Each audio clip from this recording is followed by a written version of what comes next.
বন্যায় কবলিত ছাত্রদের ফ্রিতে বুক বিতরণ এবং আর্থিক সাহায্য সহ বেশ কয়েকটি দাবি নিয়ে শিক্ষা দপ্তরে ডেপুটেশন প্রদান করলেন এনএসইউআই। ত্রিপুরা রাজ্যে এবার ত্রিপুরার ইতিহাসে সবথেকে বড় বন্যা এফেক্টেড হয়েছে, যার কারণে মানুষের যে জীবনটা প্রচণ্ড এফেক্টেড। তার সঙ্গে আপনারা অবগত আছেন যে প্রচুর ছাত্রছাত্রীর বই খাতা বা বিভিন্ন পড়াশোনার আইটেম সেগুলো জলের সঙ্গে ভেসে গেছে।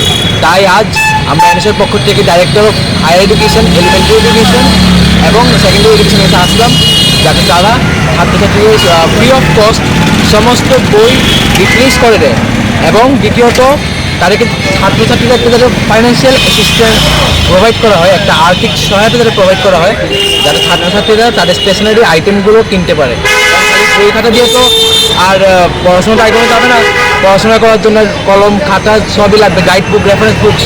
তো তার জন্য আমরা এই আর্থিক সাহায্য একটা সিস্টেমেটিক প্রসেস যারা স্টুডেন্টের কাছে পৌঁছায় সেটা দাবি রাখছি। আপনার পরিচয়টা? আমি সৌরভ কুমার সিং, সভাপতি এনএসএ।